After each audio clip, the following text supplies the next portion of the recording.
Hey guys, welcome to next marathon revision lecture for your CMA Intermediate Paper 12B, that is auditing। भैया आज discussion करेंगे and revise करेंगे बढ़िया से audit report का chapter. क्या बोला? एकदम बढ़िया से। जिन्होंने मेरे से क्लास लिया है, जिन्होंने मेरे नोट्स यूज किए ये वाले, तो उनको पता है भैया हमने पूरे मॉड्यूल को, दो जो बड़े यूनिट्स थे मॉड्यूल में, उसको बाइफरकेट किया है अलग अलग चैप्टर्स में। Are you guys clear with this? तो एकदम बढ़िया से, टेंशन नहीं लेना है। ओके, एंड एग्जाम टाइम के आपने नोट्स चेंज नहीं करने। अगर आपने ये मेरे नोट्स को रेफर नहीं किया है, कोई टेंशन नहीं। आपने जिस नोट से पढ़ा है उसी नोट्स को ओपन करो एंड रिवाइज करते चलो ऑडिट रिपोर्ट का चैप्टर। ये आपके रहेगा ऑडिटिंग कॉन्सेप्ट्स वाले चैप्टर में। Are you guys clear? अगर स्टडी मॉड्यूल के हिसाब से बोलूं तो चलो भैया फटाफट से शुरू करेंगे। सबसे पहले ऑडिट रिपोर्ट, एक बेसिक मीनिंग हमारे दिमाग में फिट हुआ है सर, जब भी अपन ऑडिट करेंगे, ऑडिट के सभी प्रोसीजर्स कर लिए। अभी अल्टीमेट जो ऑब्जेक्टिव था मेरे ऑडिट का, ऐसे 200 याद कर लेना, ऐसे 200 ऑडिटिंग का ऑब्जेक्टिव्स क्या था? मेजर सर, सेकंड वाला ऑब्जेक्टिव, पहला रीजनेबल एश्योरेंस वगैरह वो तो था। सेकेंड एक मेजर ऑब्जेक्टिव था कि सर मुझे ऑडिट रिपोर्ट के थ्रू, मैं अभी एग्जैक्टली वर्डिंग नहीं बोल रहा हूं, बट उसका अल्टीमेट कंक्लूजन क्या है भैया? I need to report that and communicate. ये वर्डिंग थे, टू रिपोर्ट एंड कम्युनिकेट। याद है आपको? To report and communicate. तो ये रिपोर्ट करना है, कम्युनिकेट करना है किसको? शेयर होल्डर्स को, स्टेक होल्डर्स को। किसके थ्रू सर? एक रिटर्न रिपोर्ट के थ्रू उनको कम्युनिकेट करना है कि मेरे ऑडिट में क्या कंक्लूजन हुआ। समझ रहे हो कि ऑडिट का ओपिनियन के साथ, उसके बेसिस फॉर ओपिनियन के साथ। Are you guys able to remember? एकदम बढ़िया से। तो ये रिटर्न फॉर्मेट में जो रिपोर्ट जाएगा, इसको बोलते हैं ऑडिट रिपोर्ट। क्या बोले? Audit report. Audit report and certificate क्या अलग अलग है? Absolutely yes. Audit report is different, certificate is different. Certificate एक स्पेशल पर्पज के लिए रहेगा, जहां पर रिक्वायरमेंट रहेगी, जहां पर ऑडिटर देना जरूरी पड़ता है। सही है। एग्जाम्पल दिया था सर, अगर किसी कंपनी ने बैंक लोन लिया, अभी बैंक लोन लिया है और बैंक लोन के अगेंस्ट उन्होंने उनके स्टॉक को शायद सर प्लेस पे रखा है। क्या बोला? स्टॉक को सर हाइपोथिकेट किया है। तो अगर स्टॉक को हाइपोथिकेट किया है तो बैंक मांगेगा उनसे पीरियोडिक बेसिस पे स्टॉक स्टेटमेंट्स, कि भैया तुम्हारे पास जो स्टॉक है उसका स्टेटमेंट दो। एंड सर वो सर्टिफिकेट मांगेगा स्टैट्यूटरी ऑडिटर से, कि भैया स्टैट्यूटरी ऑडिटर से हमें सर्टिफाई करके दो ये स्टॉक स्टेटमेंट, स्टैट्यूटरी ऑडिटर से सर्टिफाई करके दो ये पर्टिकुलर डिटेल्स, स्टैट्यूटरी ऑडिटर से ये फाइनेंशियल्स की डिटेल्स सर्टिफाई करके दो, रेवेन्यू को सर्टिफाई करके दो। ये जो स्पेसिफिक रिक्वायरमेंट है उस कंपनी का, ये काम स्टैट्यूटरी ऑडिटर करेगा, but that will be the certification activity, auditing activity नहीं। ऑडिटिंग का पर्पज है मेरा फाइनेंशियल स्टेटमेंट्स पे ओपिनियन देना कि क्या वो ट्रू एंड फेयर है या नहीं है। ट्रू एंड करेक्ट नहीं, ट्रू एंड फेयर। अगेन बोल रहा हूं, ट्रू एंड करेक्ट नहीं, ट्रू एंड फेयर। क्योंकि ऑडिटर रीजनेबल एश्योरेंस लेता है, एब्सोल्यूट नहीं। और ये क्यों होता है? क्योंकि sir inherent limitations of audit रहते हैं। एकदम बढ़िया से क्लियर। चलो आ जाओ मेरे साथ audit report. Foundation clear, building बनाते हैं, रिवाइज करते हैं बढ़िया से। मीनिंग, सबसे पहले जो रेड मैंने फॉन्ट में दिए हुए हैं हाईलाइट करके, ऑल दोज आर कीवर्ड्स, उसको एकदम बढ़िया से याद रखना है। इसीलिए बोला था कि जितने भी क्वेश्चंस दिए सब राइटिंग प्रैक्टिस करना। राइटिंग प्रैक्टिस में ध्यान रखना, ये रेड फॉन्ट में जो भी कीवर्ड्स दिए हैं सबको आपने एग्जाम में लिखना जरूरी है, उसको हाईलाइट करना जरूरी है। हाईलाइट माने एग्जाम में अंडरलाइन करोगे, अपने पेन से ही अंडरलाइन करना है, ज्यादा वहां पे डिजाइनिंग वगैरह करते नहीं बैठना भैया। पेंसिल लोगे, पेंसिल से अंडरलाइन करोगे, स्केल लोगे, नहीं, टाइम पास नहीं करने का। चुपचाप लिखते लिखते ही भैया पेन से अंडरलाइन करना जो जो भी कीवर्ड्स आएंगे। समझ रहे हो? एकदम बढ़िया से। चलो आ जाओ, ऑडिटिंग का रिपोर्ट क्या होता है? ये कुछ नहीं है सर, एक टाइम पास करके मैं बात करूं, एक स्टेटमेंट है। क्या बोले? टाइम पास नहीं हो रहा है, ये मजा एकदम अच्छे से जान दो, मजाक में बोल रहा हूं। A statement of observation. क्या बोले? A statement of observation gathered and considered while proving conclusive evidence of company's financial position। ये स्टेटमेंट अच्छे से प्रिपेयर कर लेना, याद कर लेना। एक स्टेटमेंट है। सेकंड चीज सर क्या है? Observation gather. वो स्टेटमेंट में क्या टाइम पास कर रहे? नहीं, उसमें ऑब्जर्वेशंस दिए। किस बारे में ऑब्जर्वेशंस दिए सर? जो ऑब्जर्वेशंस हमें पता लगे एंड जो हमने कंसीडर किए। कब कंसीडर किए? कब हमें पता लगे, कब हमने कमाए सर वो, मतलब कब हमने गैदर किए? तो सर जब हमने कंपनी के फाइनेंशियल पोजीशन के ऊपर कंक्लूसिव एविडेंस प्रूफ करना था। सही है। तो वो कंक्लूजन के लिए जो हमारे पास सर हमारे ऑब्जर्वेशंस बने, वो ऑब्जर्वेशंस हम एक स्टेटमेंट के थ्रू दे रहे हैं, ओपिनियन हम दे रहे हैं। क्या वो financial statement true and fair है या नहीं है, उसको बोले audit report. Are you guys clear? It is a medium through which an auditor expresses his opinion on the financial statements under audit. It is an important part of the audit, क्योंकि यही तो है जो audit का result provide करेगा कि audit conduct करके क्या सर मिला, क्या अचीव हुआ। तो ये अचीव हुआ, ऑडिट रिपोर्ट अचीव हुआ। सही है। चलो आ जाओ बेटा नेक्स्ट पार्ट। ये ऑडिट रिपोर्ट का इंपॉर्टेंस क्या है, क्या फायदा होता है सर ऑडिट रिपोर्ट का? सिंपल सी बात है सर, ऑडिट किया सर, पूरा काम हो गया, अभी उसका एंड प्रोडक्ट क्या है? ऑडिट रिपोर्ट है। It is the end product of auditing and concluding part है। यही तो पता लगेगा कि ऑडिट का सर इनपुट तो हमने किया था, ऑडिट तो कंडक्ट किया, बट उसका अचीव क्या हुआ, तो ये कंक्लूजन ये निकला। सही है, इसमें जो ओपिनियन देंगे, इसमें जो बेसिस फॉर ओपिनियन देंगे, इसमें जो की ऑडिट मैटर्स देंगे, इसमें जो एम्फासिस ऑफ मैटर्स देंगे, इसमें जो अदर मैटर्स देंगे, अरे भैया इसमें जो ओवरऑल सब चीजें देंगे वही तो कंक्लूजन रहेगा। अरे समझे ना, एकदम बढ़िया से जितने भी नाम लिए, अगर किसी को याद नहीं आया तो भैया कुछ टेंशन नहीं लेने का, फटाफट से रिवाइज करेंगे तो सब चीजें याद आ जाएगी। चलो भैया next point, audit report gives the auditors opinion. बात तो कर ली सर, फिर से दे रहे, यस, बिकॉज उनको इंपॉर्टेंस का एग्जाम्पल देना है ना, इंपॉर्टेंस के पॉइंट्स देने हैं, तो इंपॉर्टेंस के पॉइंट्स में अपने ये 5 पॉइंट्स याद रखने हैं कि भैया ऑडिट रिपोर्ट क्यों इंपॉर्टेंट है, क्योंकि वो एंड रिपोर्ट है, एंड प्रोडक्ट है। सेकंड सर वो कंक्लूडिंग पार्ट है। सेकंड एकदम बड़ा वाला पॉइंट कि सर वो ऑडिट का ओपिनियन देता है, ऑडिटर्स का ओपिनियन देता है किसके ऊपर, financial statements, accounts and record. Next, audit report reflects the work done by the auditor. भैया वो तो दिखाएगा, वो तो रिफ्लेक्ट करेगा कि ऑडिटर ने क्या काम किया। Next, audit report is the instrument which measures the auditor's responsibility in regard to true and fair view of the financial statement. वो बताएगा कि ऑडिटर्स की रिस्पॉन्सिबिलिटी क्या है फाइनेंशियल स्टेटमेंट्स को ट्रू एंड फेयर चेक करने के, तो वो ऑडिटर्स का रिस्पॉन्सिबिलिटी मेजर करेगा। समझे, ये वाला पॉइंट भी अच्छे से ध्यान में रखना। नेक्स्ट आता है, audit report indicates the real position of the financial status of the company. भैया वो सच में बताएगा सच वाली पोजीशन क्या है कंपनी के फाइनेंशियल स्टेटमेंट के। फाइनेंशियल स्टेटमेंट्स तो दिख गए सर, कंपनी ने दिए, क्या वो सही है, क्या उसमें झोल है, क्या उसमें गड़बड़ है, क्या उसमें ज्यादा दिया, क्या उसमें कम दिया, एग्जैक्टली उसमें क्या सर प्रॉब्लम्स है, अगर होंगे तो वो ऑडिट रिपोर्ट बताएगा। तो इसीलिए ऑडिट रिपोर्ट इंडिकेट करेगा कि एग्जैक्ट रियल पोजीशन क्या है भैया financial status of the company. समझे, एंड इसीलिए वो रिलायबल डॉक्यूमेंट माना जाता है, एंड काफी सारे इंस्टीट्यूट्स भी उसको यूज करते हैं, जैसे कि बैंक से M&A, मर्जर्स एंड एक्विजिशंस में एक्वायरर, उसके बाद में लेंडर, एक्सेट्रा एक्सेट्रा, काफी सारे। समझ गए importance of audit report, examination के लिए इंपॉर्टेंट क्वेश्चन बन सकता है, इसको मार्क कर देना, स्टार कर देना, रिवाइज कर लेना। रिवाइज क्लियर, अच्छे से ध्यान देके ये 5 पॉइंट्स याद रख लेना। चलो भैया, basic elements of audit report, question बन सकता है इसके ऊपर भी। अगर सच में बताओ तो सर इसमें तो एक्चुअल इन्होंने एलिमेंट्स दिए ही नहीं। ये जो चैप्टर था ऑडिटिंग कॉन्सेप्ट्स वाला, मैं तो बोला ना मैं पूरे मॉडल के बेसिस पे बनाया हूं, उसको मैंने समराइज किया, उसको मैंने कीवर्ड्स के हाईलाइट किया, एकदम परफेक्ट बनाया आपके लिए कि जैसे आपको वो पढ़ने को इंटरेस्ट आए और जैसे आप उससे रिवीजन अच्छे से कर पाओ और ज्यादा से ज्यादा फोकस कर पाओ। सेकंड चीज बोलूं, इसी वजह से क्या हुआ, आपके मॉड्यूल में ऑडिट रिपोर्ट के बारे में 2 जगह पे बताया। एक बताया सर जो ऑडिटिंग कॉन्सेप्ट्स वाला यूनिट है उसमें, एक बताया आपके जो कंपनीज वाला सेकंड यूनिट है उसमें ऑडिट ओपिनियन के टाइम। तो भैया अगर एक्चुअल में देखूं तो ऑडिट रिपोर्ट वाले में उन्होंने पूरा डिटेल में बोला ही नहीं ऑडिट रिपोर्ट के बारे में। तो इसके चैप्टर के बाद, इसके रिवीजन के बाद हम तुरंत वो ऑडिट ओपिनियन वाला रिवाइज कर लेंगे, ताकि हम क्या करेंगे सर एकदम अच्छे से लिंक बिठा देंगे। Clear with this? चलो, तो basic elements of audit report में सबसे पहले सर ऑडिट रिपोर्ट का टाइटल रहेगा। टाइटल में क्या चीजें इंपॉर्टेंट है जो इंडिकेट करेगा, काफी इंपॉर्टेंट चीज है, ध्यान रखना। टाइटल शुड बी सच कि जो क्लियरली इंडिकेट करेगा कि भैया ये इंडिपेंडेंट ऑडिटर का रिपोर्ट है। ऐसा क्यों, सिंपल सी बात है यार, इंटरनल ऑडिटर भी रहेगा, वो भी रिपोर्ट देगा। अगर उसने भी लिखा ऑडिट रिपोर्ट, मैंने भी लिखा मैं स्टैट्यूटरी ऑडिटर, फाइनेंशियल ऑडिटर, मैंने भी लिखा ऑडिट रिपोर्ट, अरे भैया सामने वालों को समझना चाहिए इन 2 रिपोर्ट में से फाइनेंशियल रिपोर्ट कौन सा है, कौन सा इंडिपेंडेंट ऑडिटर का रिपोर्ट है। तो मेरे टाइटल में क्लियर दिखना चाहिए कि this is the report of independent auditor. क्यों इंडिपेंडेंट ऑडिटर? क्योंकि financial auditor must be independent. याद करो, पहला सेशन, पहला रिवीजन, पहला सेशन हिस्ट्री ऑफ ऑडिट, उसमें अपन ने देखा था इंडिपेंडेंस का रिक्वायरमेंट लाया था। समझ गए, कंपनीज एक्ट। चलो क्लियर, चलो आ जाओ भैया। टाइटल में इसीलिए क्लियरली इंडिकेट होना चाहिए कि रिपोर्ट क्या है भैया, इंडिपेंडेंट ऑडिटर का है। समझे, परफेक्ट। इंडिपेंडेंट ऑडिटर्स रिपोर्ट, ये एक टाइटल का हेडिंग माना जाता है। नेक्स्ट, एड्रेसी, मतलब किसके लिए रिपोर्ट कर रहे हो, किसको रिपोर्ट कर रहे हो भैया, वो जनरली कौन रहेगा, share holders of the company. क्या बोले, शेयर होल्डर्स। क्यों, वो तो ओनर से भैया, वही तो कंपनी के मालिक है, तो मालिक को बताना जरूरी है ना। तो बताओ सर, अगर सर वो कंपनी के इतने पब्लिक में शेयर होल्डर्स नहीं है तो क्या सर वहां पे TCWG बनेगा, those charged with governance? Yes sir.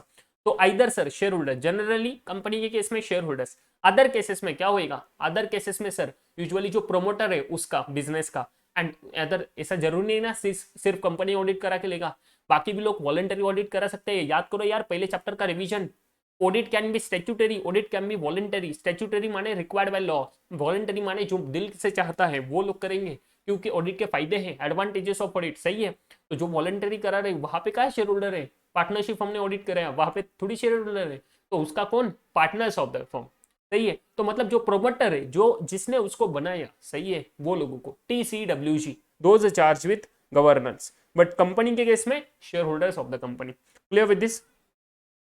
देखो शेयर होल्डर्स एंड TCWG, ये चीज याद रखोगे एकदम बढ़िया से। मैं पूरा 1 बाय 1 लाइन नहीं पढ़ सकता ना, अभी रिवीजन चल रहा है, मैराथन रिवीजन, तो सबसे इंपॉर्टेंट पार्ट को क्रक्स बताते जाऊंगा एंड हाईलाइट करते जाऊंगा। नेक्स्ट, ओपनिंग और इंट्रोडक्टरी पैराग्राफ।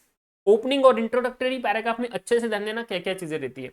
अभी मैं आपके मॉड्यूल के हिसाब से जा रहा हूं, मैं एग्जैक्टली जो ऑडिट रिपोर्ट का फॉर्मेट रहता है मैंने आपको बताया था, यहाँ पे रहता है ओपिनियन पैराग्राफ। क्या बोले? Opinion paragraph. And opinion paragraph में ये चीजें इंपॉर्टेंट होती है, ये कवर करना, ये ओपिनियन पैराग्राफ में कवर होता है, identify the financial statements. But CM में मॉड्यूल में इसका नाम दिया है ओपनिंग और इंट्रोडक्टरी पैराग्राफ, समझ रहे हो? ये जो ओपिनियन पैराग्राफ वगैरह नाम दिया ना, ये उन्होंने बाद वाले चैप्टर में दिया है, सो कंफ्यूज नहीं होना है। चलो आ जाओ मेरे साथ। तो ऑडिटर्स रिपोर्ट, ये तो बस उन लोगों के लिए कवर करा रहा हूँ, कंफर्मेशन दे रहा हूँ जिन्होंने मेरे से नहीं पढ़ा, बाकी उनको तो आपको तो पता है जिन्होंने मेरे से पढ़ा है, सही है। बट अभी चलो इसके इस पे जाओ। ओपनिंग और इंट्रोडक्टरी पैराग्राफ में क्या होता है सर? ऑडिटर्स रिपोर्ट में क्लियरली मेंशन करना चाहिए कि कौन से फाइनेंशियल स्टेटमेंट्स में सर ऑडिट किया हुआ है। कौन से फाइनेंशियल स्टेटमेंट्स माने P&L, balance sheet, cash flow, notes. Notes भी फाइनेंशियल स्टेटमेंट का पार्ट है भैया। एंड मैंने बोला इंडेस है तो उसके वजह से क्या आएगा? Statement of changes in equity, so की, सही है। ये पूरा बनता है आपका एफएस का पार्ट। तो ऑडिट रिपोर्ट में वो इंट्रोडक्टरी पैराग्राफ, ओपिनियन पैराग्राफ में ये चीजें दिखनी चाहिए, फाइनेंशियल स्टेटमेंट्स। और सिर्फ फाइनेंशियल स्टेटमेंट दिखा के काम नहीं चलेगा कि मैंने P&L का ऑडिट किया, बैलेंस शीट का किया, कैश फ्लो का किया, नोट्स का किया, इसका किया, सो की किया, भैया नहीं, उसका date for the period and as on date, दोनों चीजें होती है ना। बैलेंस शीट के लिए as on date, P&L cash flow for the period, समझ रहे हो? Are you guys clear? तो वो आपने बताना पड़ेगा कौन से डेट के लिए, कौन से पीरियड के लिए कवर किया। तो ये दोनों चीजें रिक्वायरमेंट है, मैंडेटरी है, समझ रहे हो? ये ऑडिटिंग स्टैंडर्ड बोलता है या ऐसे 700, बस रेफरेंस के लिए बोल दूं, ऐसे 700 ये रिक्वायरमेंट करता है, ये होना ही चाहिए। जिसने ये नहीं किया मतलब वो स्टैंडर्ड्स ऑन ऑडिटिंग को कंप्लाई नहीं कर रहा, समझ रहे हो? Clear with this? आ जाओ मेरे साथ। The report should indicate a statement that the financial statements are the responsibility of entity's management. क्या बोले? एफएस का किसका रिस्पॉन्सिबिलिटी है? मैनेजमेंट का। ये किस में आएगा? ऑडिट रिपोर्ट में आएगा। मैंडेटरी है, यस। क्यों? मैनेजमेंट रिस्पॉन्सिबिलिटी वाला जो सेक्शन रहता है ना, उसमें ये चीज आता है कि वो फाइनेंशियल स्टेटमेंट्स को बनाना मैनेजमेंट का रिस्पॉन्सिबिलिटी है। भैया मैनेजमेंट का और रिस्पॉन्सिबिलिटी कौन सा है? Internal controls. दो चीजें याद रखना, मैंने बोला था मैनेजमेंट रिस्पॉन्सिबिलिटी में, पहला preparation and presentation of financial statements, and second चीज क्या? Design, implementation, maintenance of internal control system in the entity and operating effectiveness of that internal control system. Are you guys clear? ये दोनों management की responsibility होती है। Time pass करना है क्या? बिल्कुल भी नहीं। आ जाओ मेरे साथ। रिस्पॉन्सिबिलिटी ऑफ द ऑडिटर, ये भी एक सेपरेट पैराग्राफ होता है। ऑडिटर्स के रिस्पॉन्सिबिलिटीज काफी लंबा चौड़ा पैराग्राफ होता है, मैंने आपको दिखाया था। वो आ जाएंगे अपन जब ऑडिट ओपिनियन के बाद डिस्कशन करेंगे। क्लियर? चलो उसके बाद में स्कोप पैराग्राफ। स्कोप पैराग्राफ मतलब बोलता है भैया, अभी एक्चुअली बोलूं कि इसमें से ये जो चीज है ना, conducted in accordance with auditing standard, ये भी मैंने बताया था आपको कि ओपिनियन पैराग्राफ में कवर होता है। ये अपन ने जब लास्ट वाला किया था तब, अभी मैं फिर से ये रिपीट नहीं करूंगा। चलो आ जाओ, मुझे बोर हो रहा है। चलो भैया स्कोप पैराग्राफ में ध्यान रखना है, अपने एग्जाम में आएगा तो इसे लिखना है। स्कोप पैराग्राफ में सबसे पहली चीज कि भैया ऑडिट अपने स्टैंडर्ड्स ऑन ऑडिटिंग के हिसाब से किया हुआ, ये आपने बताना है। नेक्स्ट बताना है कि आपने प्लान किया एंड परफॉर्म किया audit to obtain the reasonable assurance. यहाँ पे किसी ने गलती से एब्सोल्यूट लिख दिया तो भाई वो मार खाएगा। चलो किससे? इंस्टीट्यूट से। किस में मार खाएगा? अरे मार्क्स नहीं मिलेंगे, वो मार खाएगा। चलो आ जाओ next. Free from material misstatement, ये दिखना बहुत जरूरी है। क्या बोले? किस बात का? Reasonable assurance that the financial statements are free from material misstatement. Free from material misstatement माने उसमें कोई भी मटेरियल मिसस्टेटमेंट नहीं है। The auditor's report shall describe the audit as includes examining on a test basis. ये काफी important है कि ऑडिट रिपोर्ट में दिखना चाहिए कि भाई हमने एग्जामिनेशन किया बट टेस्ट बेसिस पे, माने sir sampling basis. Test basis फटाफट से, जिसको ध्यान में नहीं आ रहा है उसने यहाँ पे लिख लेना है, टेस्ट बेसिस माने सैंपलिंग बेसिस, सही है। सैंपलिंग बेसिस पे, और ऑडिट सैंपलिंग बेसिस पे ही होता है, 100% नहीं कर सकते भैया, क्योंकि इनहेरेंट लिमिटेशन है। टाइमलीनेस भैया, एक लिमिटेड पीरियड ऑफ टाइम में अपन ने ऑडिट करना है। Next, evidence to support the amounts and disclosures. In the financial statement. सही है कि हमने एक टेस्ट बेसिस पे हमने एग्जामाइन किया, क्या चीज एग्जामाइन किया, जो भी इविडेंसेस है किसको सपोर्ट करने वाले, जो भी फाइनेंशियल स्टेटमेंट में अमाउंट्स एंड डिस्क्लोजर्स दिए हुए ना उसको सपोर्ट करने वाले जो इविडेंसेस है वो इविडेंसेस का हमने सैंपल बेसिस पे एग्जामिनेशन किया है। ये था हमारा ऑडिट, ये ऑडिट रिपोर्ट के स्कोप पैराग्राफ में दिखना चाहिए।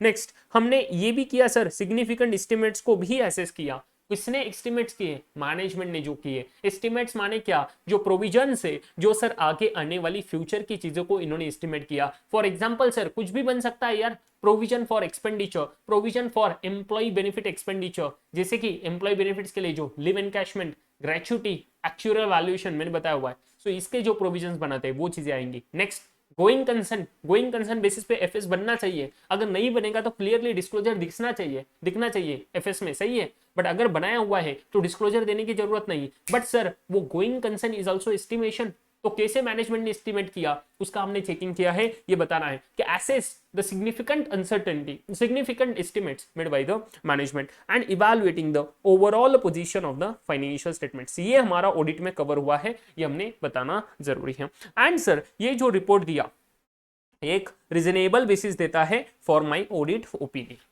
ये रिपोर्ट जो है एक बेसिस है सर, रीजनेबल बेसिस है। इसके लिए हमारा ऑडिट रिपोर्ट में एक्चुअल पैराग्राफ जाता है बेसिस फॉर ओपिनियन। क्या बोला? Basis for opinion. क्या बोला? Basis for opinion. पहला आएगा मेरा सर, स्टार्टिंग में अगर बोलूं तो मेरा आएगा टाइटल, देन आएगा एड्रेसी, देन आएगा opinion paragraph. Actual audit report बोल रहा है ओपिनियन पैराग्राफ, देन आता है बेसिस फॉर ओपिनियन पैराग्राफ। समझे? उसके बाद आएगा अगर जरूरत पड़ी तो गोइंग कंसर्न का पैरा।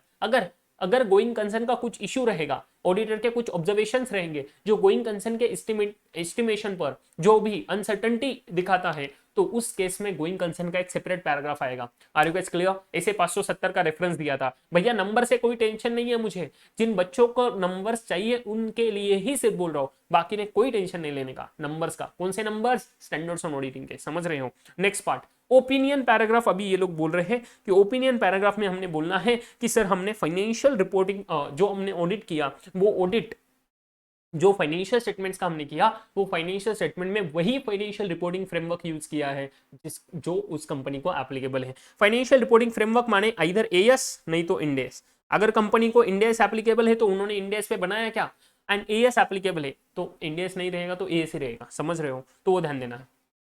तो opinion paragraph should indicate the financial reporting framework used. कौन सा फाइनेंशियल रिपोर्टिंग फ्रेमवर्क से बनाया है वो हमने बताना है उसमें। And next true and fair है या नहीं है वो हमने बताना जरूरी है ओपिनियन पैराग्राफ में। एंड हमने ये भी बताना है कि वो पूरे स्टैट्यूटरी रिक्वायरमेंट्स को कंप्लाई करता है क्या। कौन sir? Financial statements. Then date of the audit report. सच में यहाँ पे खत्म हो जाता है? नहीं भैया, ओपिनियन बोला था, देन बेसिस फॉर ओपिनियन बोला, देन मैंने बोला था गोइंग कंसर्न का अगर जरूरत पड़ी तो पैराग्राफ आएगा, देन आएगा आपका की audit matters, Mphasis of matter paragraph, other matter paragraph. समझ रहे हो? एंड देन आता है सर ये वाली चीजें, ऑडिटर्स रिस्पॉन्सिबिलिटी, पहले मैनेजमेंट रिस्पॉन्सिबिलिटी, फिर ऑडिटर्स रिस्पॉन्सिबिलिटी, एंड देन आएंगे डेट ऑफ ऑडिट रिपोर्ट वगैरह। समझ रहे हो? सिग्नेचर, वो चीजें देखेंगे। डेट ऑफ ऑडिट रिपोर्ट ये साइनिंग करेगा जो बंदा साइन करता है, जिस दिन साइन करता है, जिस दिन साइन करता है उस दिन का डेट आएगा। प्लीज अंडरस्टैंड, जिस दिन ऑडिटर ने साइन किया उस दिन का डेट आएगा। ये काफी इंपॉर्टेंट चीज है, ये आपको एमसीक्यू में बन सकता है। व्हेन द ऑडिटर साइन, वो दिन पे सर ऑडिट रिपोर्ट का डेट आएगा। नेक्स्ट प्लेस ऑफ सिग्नेचर, जिस सिटी में बैठ के साइन किया उस सिटी का नाम आएगा। सर मेरा ऑफिस है पुणे में, मैं मुंबई में जाके साइन करता हूँ, क्या मुंबई का नाम आएगा? Yes, the auditor report wherever signed, जहां पर साइन किया उस सिटी का नाम आना चाहिए। City where the audit report is sign. Again ये इस पे भी एमसीक्यू बन सकता है, अगर 5-6 चीजें पूछनी तो इस पे पूछेंगे। नेक्स्ट ऑडिटर का सिग्नेचर देना है। अभी अगर इंडिविजुअल बंदा ऑडिट कर रहा है, भैया याद है आपको कंपनी ऑडिट का रिवीजन? अरे नहीं किया होगा रिवीजन तो कर लेना बाद में, बट कंपनी ऑडिट का रिवीजन में हमने बात करी थी ऑडिटर 2 बंदे हो सकते हैं, एक तो इंडिविजुअल नहीं तो ऑडिट फर्म, फर्म में पार्टनरशिप फर्म नहीं तो एलएलपी। सर अगर इंडिविजुअल बंदे ने, सोल प्रोप्राइटर ने ऑडिट किया तो इन दैट केस क्या होगा? सर सोल प्रोप्राइटर एग्जांपल कोई भी आपको नाम दिखता है ना, सागर एंड एसोसिएट्स, सोल प्रोप्राइटर, मेरे अकेले का नाम लग रहा है, मैं अकेला बंदा हूँ, पार्टनर नहीं बोल सकते, पार्टनरशिप फर्म यही नहीं, सोल प्रोप्राइटर है। इन दैट केस सर क्या होगा? मेरा नाम आना चाहिए उधर, मेरा मेंबरशिप नंबर आना चाहिए, क्या बोले, मेरा फर्म रजिस्ट्रेशन नंबर आना चाहिए। Are you guys clear? एकदम बढ़िया से मेरा नाम, मेरा मेंबरशिप नंबर। जब मैं पार्टनरशिप फर्म एलएलपी बोलूं तो वहां पे फर्म का नाम, उसके नीचे फर्म का रजिस्ट्रेशन नंबर, उसके बाद में पार्टनर का नाम, जो बंदा साइन कर रहा है साइनिंग पार्टनर उसका नाम, उसका मेंबरशिप नंबर भी। समझ रहे हो? तो अच्छे से ध्यान दो, पर्सनल नेम में साइन होएगा। नेक्स्ट फर्म रहेगा तो फर्म पर्सनल नेम में साइन करेगा, sign in the personal name of the auditor and in the name of audit firm, दोनों का नाम रहेगा। मैंने बोला ना फर्म नेम, ऑडिटर का नेम एंड मेंबरशिप नंबर भी इंडिकेट करना है। यहाँ पे बल्कि दिया हुआ नहीं है आपके मॉड्यूल में कि FRN आना चाहिए, फर्म रजिस्ट्रेशन नंबर। मैंने बोला हुआ था क्लास में कि फर्म रजिस्ट्रेशन नंबर FRN करके रहता है, फर्म का रजिस्ट्रेशन नंबर। ये FRN कहाँ पे, फर्म कहाँ पे रजिस्टर्ड होती है, क्या MCA के साथ रजिस्टर्ड होती है? नहीं भैया, ये तो ICAI के साथ रजिस्टर्ड होती है, institute of chartered accountants of India. सही है, वो जो FRN एसोसिएट हुआ है वो FRN नंबर यहाँ पे आपको मेंशन करना पड़ेगा। नेक्स्ट नोट दिया है where the governing statute requires the auditor to include the certain matters in his report and prescribe the form in which the auditor should report, then such additional matters should be included in addition to requirement of 700। बोलता है अगर कोई statutory requirement बोलता है कि कुछ additional matters report करने हैं तो 700 के हिसाब से जो है उसके एडिशन में वो भी मैटर्स का रिपोर्टिंग करना जरूरी है। एंड ये एडिशनल मैटर्स माने कौन से सर? फॉर एग्जांपल कारो सर, अभी तो 2016 एप्लीकेबल नहीं है CMA एग्जाम के लिए, 2020 है, तो ये ले लो। सही है, सच में क्या प्रैक्टिकल लाइफ में 2020 अभी एप्लीकेबल है? नहीं, प्रैक्टिकल लाइफ में ये एप्लीकेबल हो जाएगा जो FY 2021-22 का ऑडिट है उसके लिए। ये पहले होने वाला था 2021 के लिए, बट रेफर कर दिया 1 साल से। सही है, as required by central government, जैसे कि की ऑडिट मैटर 701 के हिसाब से, emphasis of matter, other matter paragraph 706 के हिसाब से, जो मैंने अभी थोड़ी देर पहले बोला, एंड इंटरनल फाइनेंशियल कंट्रोल्स। ये कौन से सेक्शन के हिसाब से भैया? सेक्शन 143 सबसेक्शन 11 समझे, ये ध्यान रखना जरूरी है। IFC क्या सबको एप्लीकेबल है? इसको बोलते हैं शॉर्ट में IFC, internal financial controls over financial reporting. समझ रहे हो, इंटरनल फाइनेंशियल कंट्रोल्स पे ओपिनियन देना, वो जो रिपोर्टिंग रिक्वायरमेंट होता है उसको बोलते हैं ICOFR, internal controls over financial reporting. ये रिपोर्टिंग रिक्वायरमेंट है सेक्शन 143(11) का। किस बात पे रिपोर्टिंग रिक्वायरमेंट है? IFC पे रिपोर्टिंग करना है। सो दोनों का डिफरेंस समझ गए, IFC और ICOFR। IFC माने सिर्फ कंट्रोल्स को IFC बोल रहे हैं, उन कंट्रोल्स का जो रिपोर्टिंग रिक्वायरमेंट है उस रिपोर्टिंग रिक्वायरमेंट को बोलते हैं ICOFR। समझे?